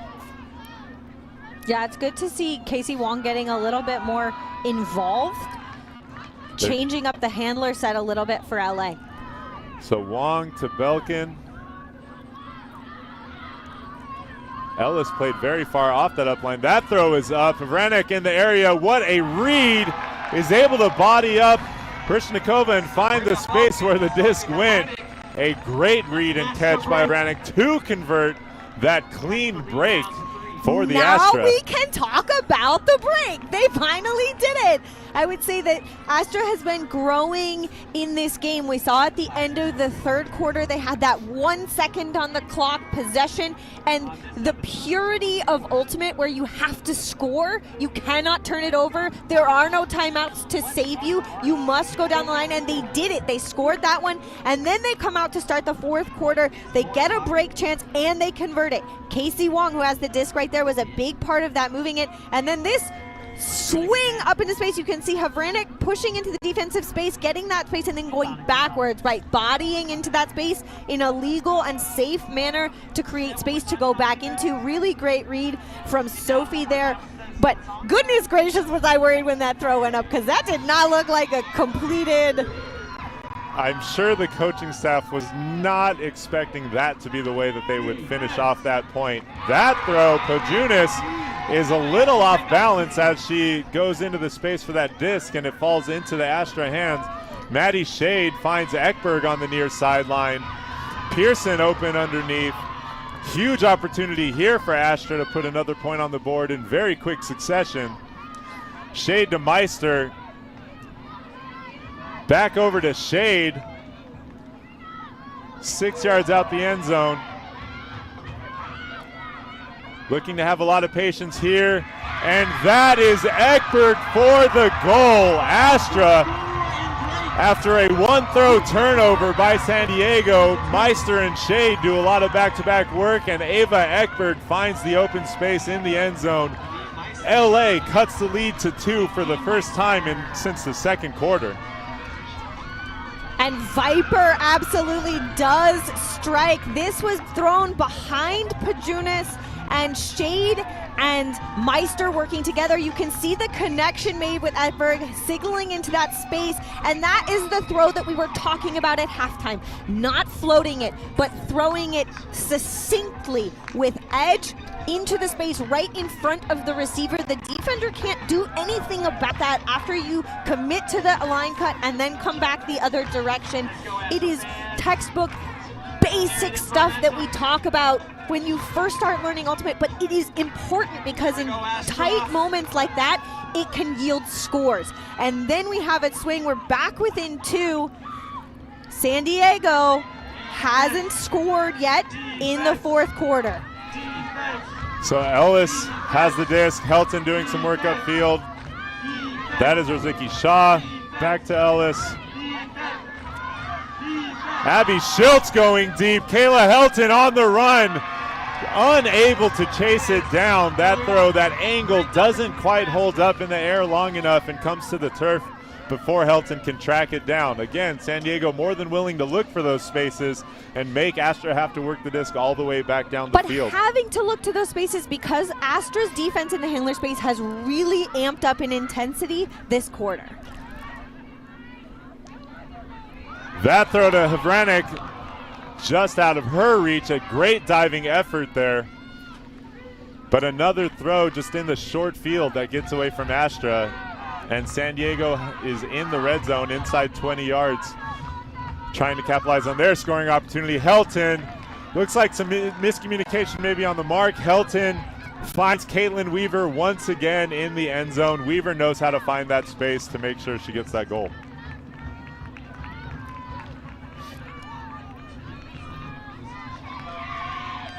I almost forgot to breathe for a second there when we got 2 breaks in a row.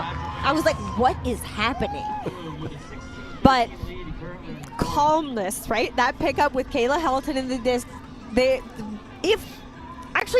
isn't. There is not a player that I know of that has more championship experience, big game experience than Kayla Helton.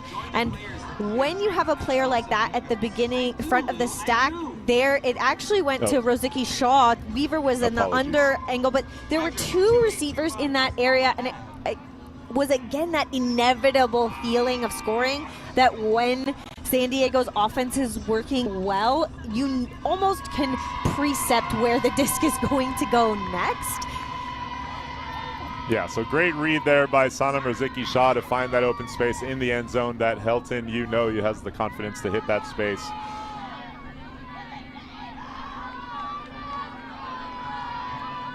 That's Malia Smith in the middle of the field. Malia has done some phenomenal work in that space for Astra today. Pearson has made a couple really great great deep plays. Speaking of looking deep, Nadine Meister throws it up for Hanai Oda, and that is again Rozicki Shaw in the right space, able to track it down. Great closing speed, great read, swats the disc away. Big play for San Diego. Oda had a couple steps. The disc hung up just long enough for Rozicki Shaw's speed to get her there and make that play. Great D. So Guzman will bring the disc to the end zone. Stambaugh looks upfield. Schultz gets open. Looks deep. Guzman on the upline, but Veronica Yee reads that perfectly and knocks that disc away.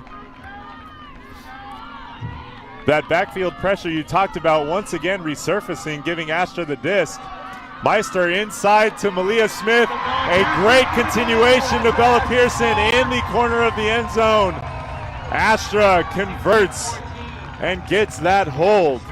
Great block from Yee. Great throw from Smith. Perfect positioning from Pearson. Astra goal.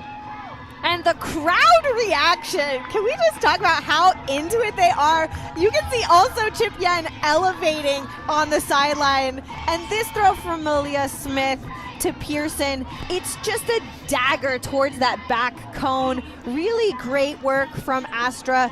They're growing into this game, right? And I think that's one of the things that this team has talked about as they are rebuilding this team, this program in Los Angeles, that they want to grow everything. They want to build connections, and you can see the stars of Astra on the side. Those are our lifetime members, and if you want to be one of them, you can donate to Astra as well. But really being a part of this program, thank you for tuning in on YouTube. It has been an absolute pleasure. We still have a lot of game to play, just under 7 minutes on the clock. We see Kelly Iwamoto with the disc. Hrushnikova finds that underneath space and looks deep. That continuation isn't there for Helton. Secure throw back there for San Diego. Zentner to Ellis. The continuation of Hrushnikova. Slight misread. Comes back all the way over her head. Ellis knew that that was difficult as soon as it left her hand. Saw the space, wanted to hit it, but the execution on that throw wasn't there, and it floats away and gives another break opportunity to Los Angeles. Steiner will initiate the play, has Wong in the backfield. Finds Vranek on the sideline. Steiner into power position, looks for a deep continue. That throw is up. Casey Wong is on her horse and cannot quite reach. The disc hung up just enough to be tempting, not quite enough to be successful. Super Bloom turnaround, come right back. Julia Peden to Zentner underneath. Continuation to Hrushnikova. Leslie took off deep. Changed their mind halfway through. Ellis and Hrushnikova, some good give-go. Another power position look off to Peden going deep. That throws a perfect angle from Ellis to Zentner.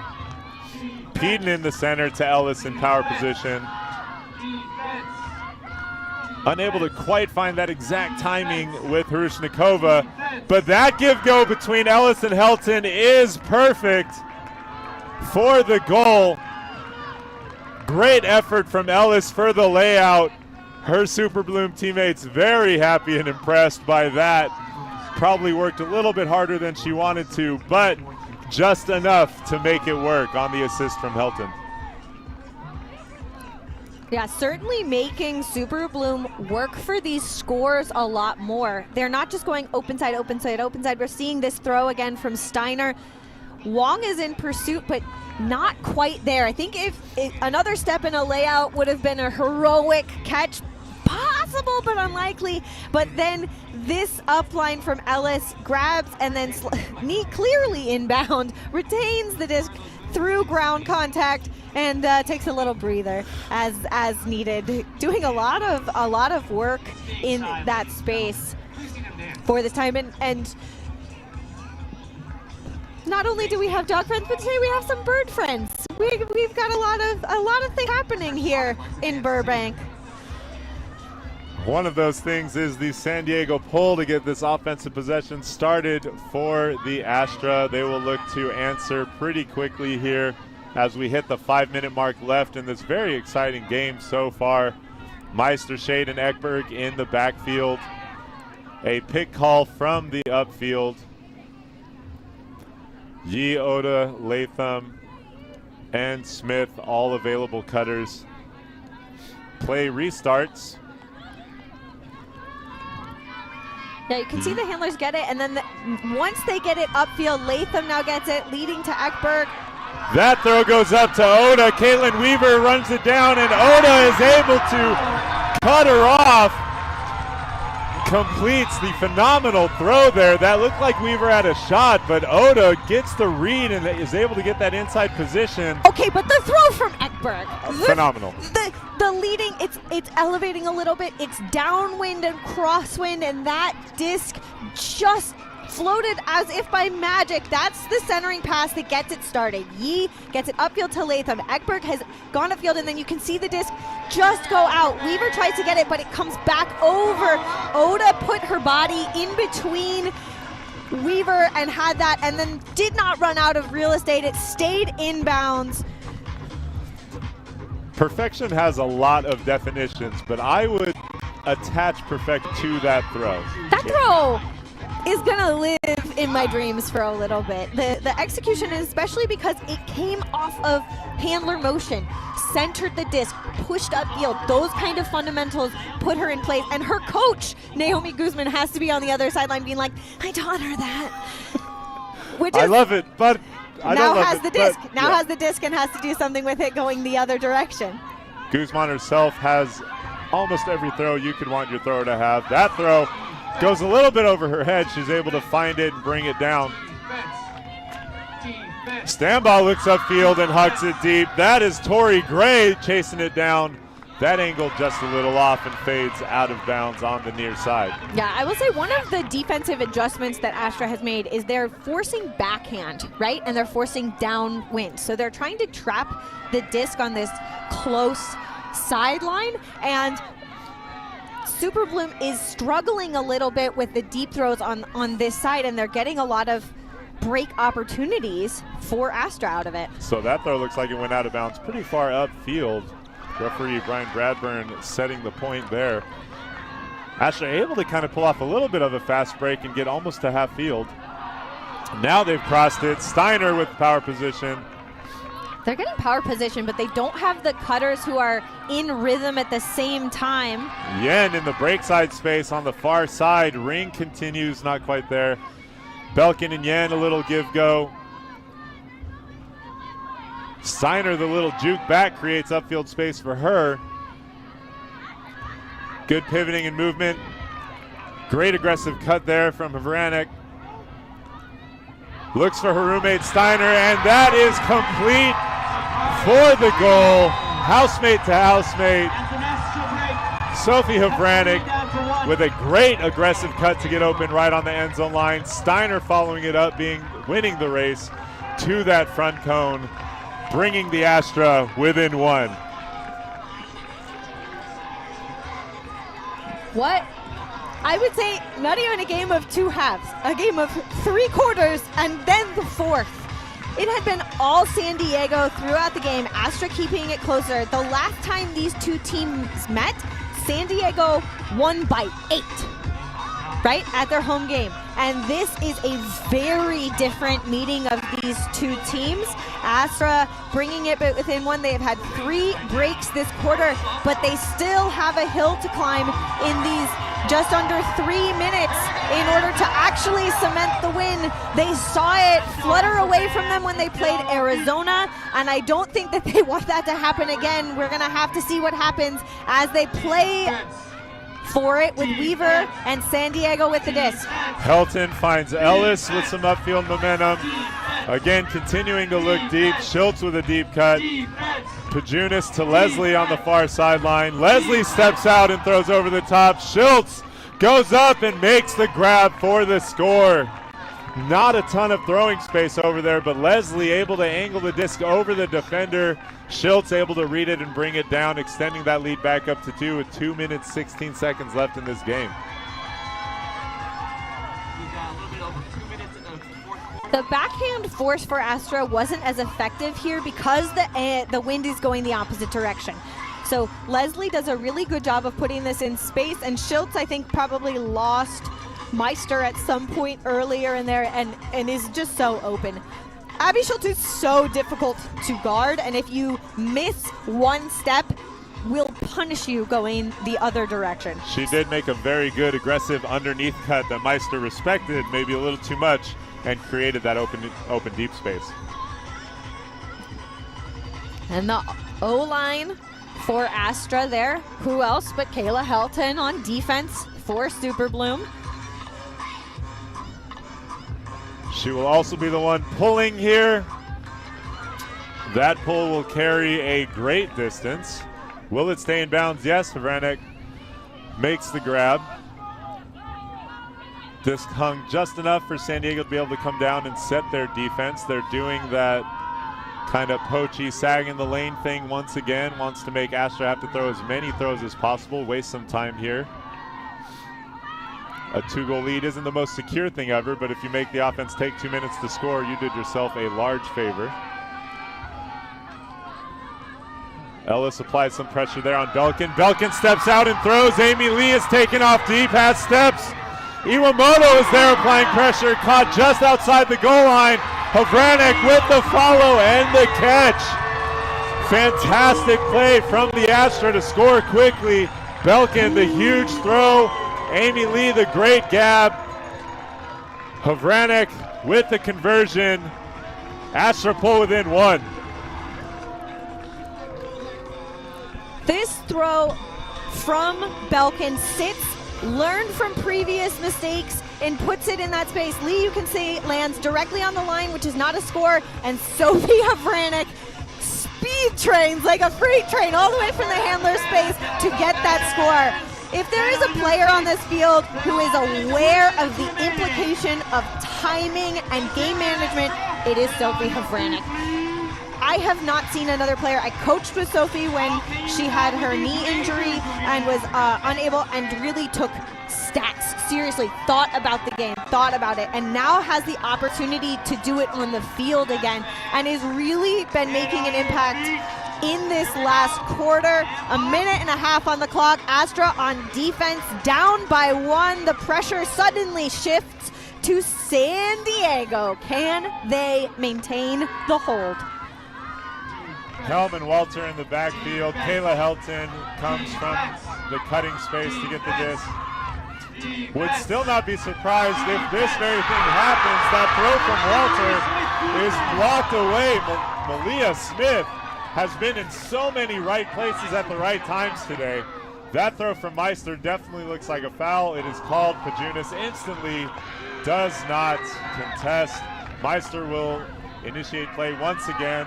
She has Ekberg in the backfield. A step out, another call, another foul, another non-contest from Pajunas. Deep breaths all around. Meister really wants to get this disc off the sideline. Finds Yee. Centers it to Ekberg. Meister around the back. We have crossed the 1 minute. We're down to 45 seconds left here in this fourth quarter. Astra looking to tie the game here. If they can take it all the way down to 0, that again would be that ideal situation. Hanai Oda into the red zone. Meister, the around flick, but Kayla Helton reads it and intercepts it. San Diego will look to run off these last 25 seconds. Astra's going to want to apply a ton of pressure to create a turnover now. Down to 15 seconds, maybe 3 or 4 more completions will do it for San Diego.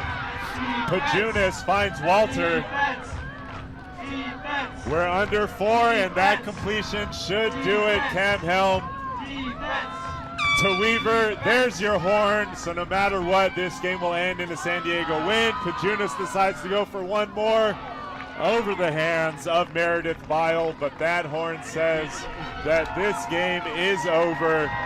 An absolutely incredible ending. Astra had a chance to tie it. Then obviously you want your best players making plays at the end. Kayla Helton does it once again. Katie, are you okay? I don't know if Nadine Meister's okay. Thought that had the score, thought they had the tie, and then goes the other direction. But if you're looking at overall improvement, the last meeting between these two teams, the home game in San Diego, was 18-10. This game was 18-17, and I think we all saw that potentiality, that almost moment where it could have been. I think that this shows San Diego that they are good, but they can be shaken. They were shaken by the Bay Area in their last game, and Astra has improved so much.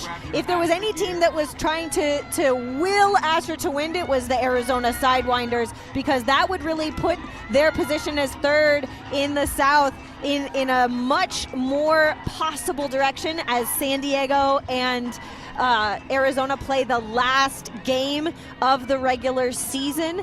I believe that this win means that Astra is mathematically out of being able to be in a playoff spot, but things in this league are so exciting. We saw excellent plays from both sides, and I'm just absolutely thrilled for the coverage we get to you. This is some of the TVX, the coverage for today, the top plays coming together.